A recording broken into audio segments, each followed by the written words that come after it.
If true, this changes absolutely everything for the New York Jets, as a shocking report has revealed the New York Jets regime has very, very interesting plans for this year's upcoming NFL draft, as a report has shown that the Jets have a lot of interest in the top quarterback in this draft class, and a lot of Jets fans are going to be split on this, as, yes, I did screw that up, as the New York Jets do have another young quarterback on the team who many want to see be the starter next season, and we're going to break all of this down. What's up, guys? Welcome back to Jets Digest. It's Chris and Matt here, and we're going to jump right into things as always. And if you guys are enjoying the content and are part of that 79% that's not yet subscribed, this is the place to be for all Jets content this offseason. We're going to be going crazy with the videos. We got so many good ones coming out, and we might start doing some live streams, some other stuff as well that you guys want to make sure to stay tuned for. But Matt, let's jump into this video, because this is a massive, massive report that the New York Jets have been revealed to be looking for a very interesting trade. As revealed by draft insider Brett Hoffman, the Jets have contacted the Tennessee Titans to discuss the first overall pick in the NFL draft to get them Cameron Ward, and a potential trade package would be this year's Jets first-round draft pick, their second-round pick this year, a first-round pick in 2026, and a second-round pick in 2026, and another second-round pick in 2027.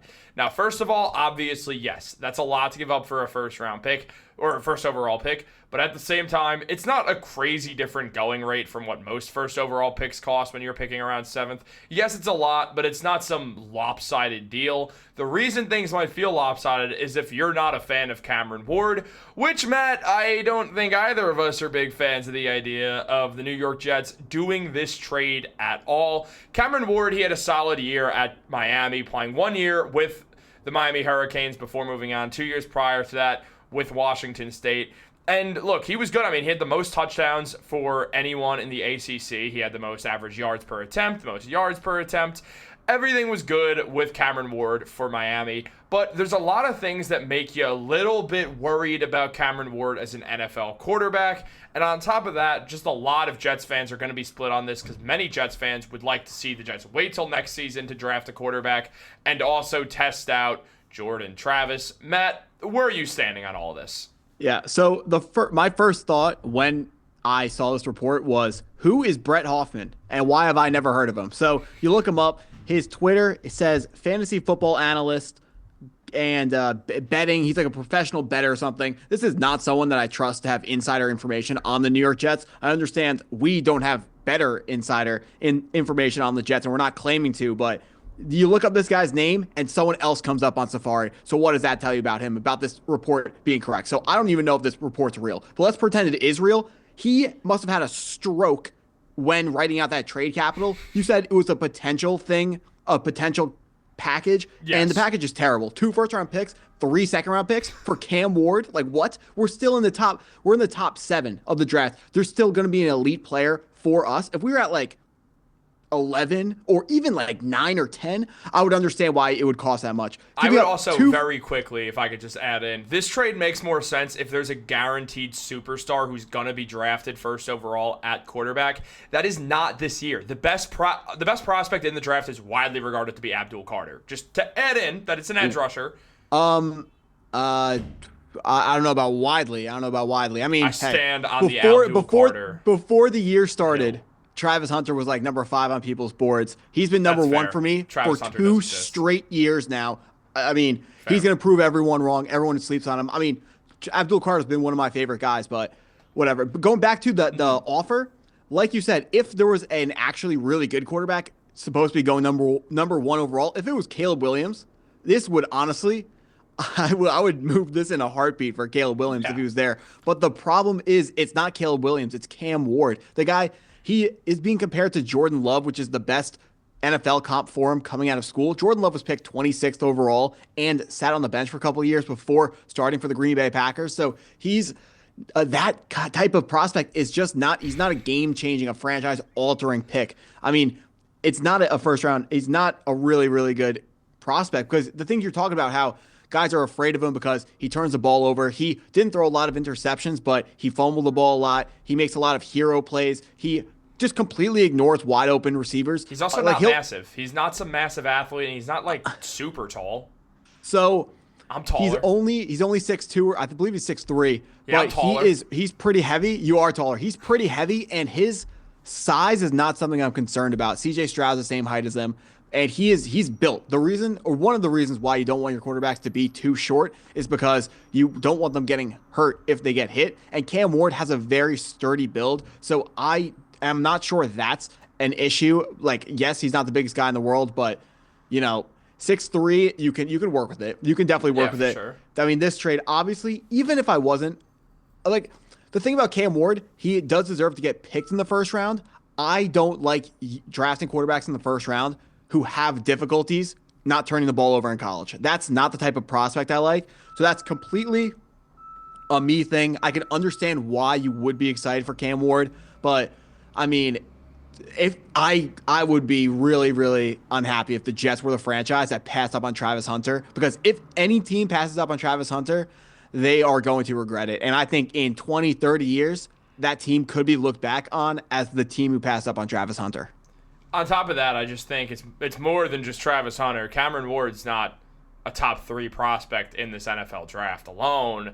And yes, I understand why teams would pick him first overall. He's the quarterback. The quarterback is by far the most important position in the 4 major American sports. No one's denying that. The thing is, when you look down the barrel of a very good draft class for quarterbacks next year, and I understand that Arch and Nico are going to be the first 2 picks in the NFL draft, barring something unforeseen, which absolutely unforeseen things happen in college football all the time, so it's not a guarantee. But as of right now, it'd be pretty damn surprising if it's not those 2 at the very top of the draft boards. On top of that, I think the depth of next year's draft is going to be an interesting topic.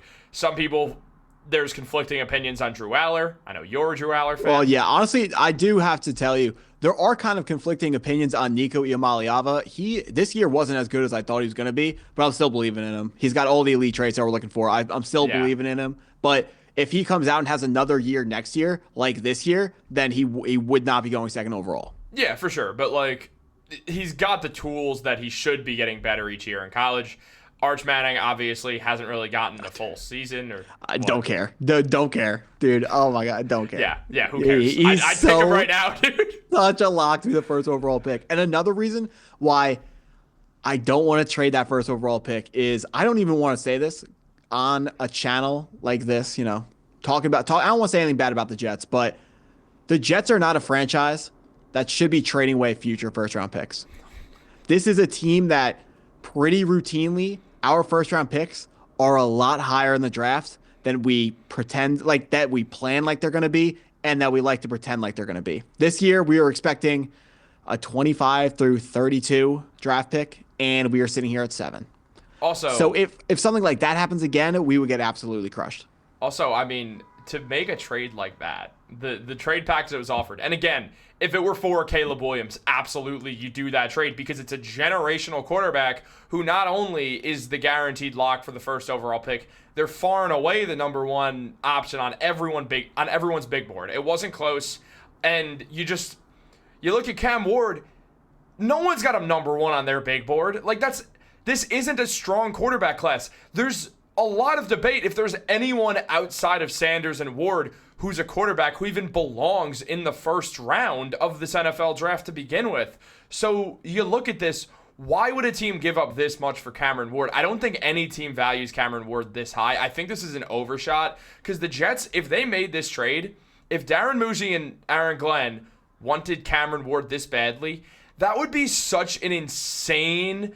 That would be frankly embarrassing. That would actually be embarrassing. Well, it's embarrassing, and it's just an insane gamble on this guy instantly making you a team that is going to be trying, if not succeeding, to get into the playoffs. That's one hell of an indictment on the talent of Cam Ward that would be absolutely insane to make. So I really don't think the Jets would be willing to give up this much, and if they are... if they are, we're in trouble. If they are, our GM is not a good GM. Also, if they do this and it doesn't work, they are out the door the next year, and then you got to find some GM who's like, yeah, let me take over. What's your pick? Oh, Jesus, never mind. Like, dude, you're not going to have anyone who wants the job. If the Jets make that pick right now, they are not able. They are right now unable to trade 2028 second-round picks. So they're literally taking all of the possible tradable second-round picks and trading them. Like, this isn't the NBA. That's not how you build successful NFL franchises, by trading away picks 3 years in the future. Like, what are we? It's, I guess, 2 years in the future, but I'm talking about 3 drafts in the future. Like, that's just absurd. No, it's an absolutely nuts, it's just a very crazy idea. And look, Cameron Ward spoke, and obviously, understandably, Cameron Ward thinks he's the best player in the draft, as he should. If you get this far in your life as an athlete, you have to think you're the best at this. And Ward is no stranger to that. Cameron Ward spoke on this, saying that about any team, if you don't draft me, that's your fault. You've got to remember you're the same team that's got to play me for the rest of my career, and I'll remember that. Oh, I know. Dude, I love it. I love it. I love it. The confidence. That's a great line. That's a great line. No, it's awesome. Shout out to Cameron Ward. I just don't want him on the Jets for this trade. No, that's a good line. I mean, I would say the same thing. If I was in that position, like you said, you got to have brash confidence in yourself to get to the level that he's gotten to, because he started at Incarnate Ward in the FCS, then made a transfer to the Pac-12, then made another transfer to the ACC, just facing harder and harder levels of competition. He had, spoiler alert, Chris, he had great numbers everywhere. He is college football's number one passing touchdown leader of all time. So forgot he's a top 10 pick in the NFL draft. But no, in all seriousness, I do have 2 questions for you. One of them is, let's just say, because I saw this in a recent mock draft. I want to say it's from CBS Sports, but honestly, I'll be real, I just don't remember. I saw a mock draft that said the Jets at 7th overall taking Cameron Ward. No, I don't think Cameron Ward's falling that far, just to be very clear. I'd be shocked if he's not a top 5, top 3 pick in the draft. My question for you, and I know it's going to depend on who gets picked. Let's say Shedeur Sanders is off the board, because he'd have to be if Cameron Ward's there at 7. Would you have any interest in picking Cameron Ward whatsoever? I wouldn't have any interest, but also if they drafted him, I wouldn't be mad. Like, I would be like, okay, I understand what the strategy is there. I still, I'm not gonna say he's not worth that, because I do think he's a first round pick. Like I said, he's not my flavor, but I'm not gonna let the type of prospect I like influence, the whole New York Jets. I'm not gonna tell them they made a bad pick just because I don't like the pick. And they do cover a team need. I can tell you, objectively, Cam Ward is not worth a top 2 pick. You cannot take him over Travis Hunter or Abdul Carter. You can't do that. Like, if you don't listen to anything I say, if nothing I say matters in this whole video, that has to matter. That is objectively a fact. Yeah. But after that, he plays quarterback. If you like him, go get him. Like, my opinions don't matter at that point. But that first thing, top 2, you absolutely can't take him at 1 or 2. Who picks 5th overall? I asked that. Jacksonville. Jacksonville. All right, so it's not a ton of teams that need quarterbacks. There's the Browns and there's the Giants, and it's very likely that. Well, the Titans too. Oh yeah, the Titans. In my mind, and the Raiders. The Raiders are 6th. Yep. Yeah. I'm thinking about top 5. That's why I asked. I'm just curious about. Like, at least one of those 2 is off the board. You imagine 2 of them are. So it's not like the Jets will be in position to draft one of them unless there's a trade. And then it just becomes more likely the Jets are drafting a quarterback in later rounds. It does make you wonder just about if they're this high on drafting a quarterback, they must really have no faith in this comment section's favorite quarterback of all time, Jordan Travis. I mean, yeah. I'm with you. If we don't draft a quarterback in the first round, I definitely do want to see what Jordan Travis has, because we drafted him. We might as well see if he can play. And also, hey, maybe you lose a bunch of games and get Arch Manning. Yeah, I've been pretty extensively on record to say I don't think he's the move. And in one of these videos, Chris, we got to get the list of quarterbacks up. I actually went through with Chris a couple days ago. Since 2019, quarterbacks drafted from rounds 3 to 7, 1 was successful out of 32 quarterbacks drafted, and it was Brock Purdy. And I don't even know if you want to call Gardner Minshew successful, that's 2 out of 32. So that's whatever percentage those 2 hit rates are. If you want to use a pick like that, that's not how I would use a pick ever. If the plan is develop Jordan Travis or develop your 4th, 5th, 6th round, 7th round pick quarterback into a backup quarterback, I can get behind that plan. I would rather sign a backup quarterback who's already proven, but I can get behind that plan and understand what the plan is there that can actually work out. Drafting a quarterback like a Kyle McCord, like a Will Howard, like a Jordan Travis, like anyone in that range, the numbers are overwhelmingly against them working out. And that's before factoring the fact that we're the Jets, where historically quarterbacks have not thrived very well. Of course, it only takes one quarterback to change the narrative, and I really hope that's Jordan Travis. I really hope that's if we take someone day 3 this draft. But someone's got to change the narrative. In New York, it's not worked out well, and in the NFL, it's worked out very poorly as well. Yeah, so one more quick question that I didn't ask. I know you hate when I ask this question, but where this is so screwed up by me. Where would you have Cam Ward around your big board if you have? Yeah, that's a great question because I have not determined. Actually, it comes down to how highly are you going to be ranking? Like, how high do you push him up because he plays quarterback? Because obviously he's not a great quarterback prospect, but my board is definitely ranked for positional value. You know, if you quarterbacks are going to be pushed up a lot. Left tackles are going to be pushed up. Wide receivers are pushed up. Tight ends are pushed down. Running backs are not on the list at all. So Cam Ward, he's going to be somewhere between like 15 and 25. Yeah. I mean, that makes sense. Fair ranking. Guys, if you want to hear more about draft stuff, specifically how it pertains to the New York Jets, at least on this channel, make sure to tune in on Saturday videos. Matt usually drops a mock draft. They're very fun. I'm not there because, well, Matt doesn't allow me. He locks me back. He locks me back up in the basement. But until then, guys, we will catch you on the flippity flop. Like, subscribe, turn on post notifications. Have a great day, and go Jets.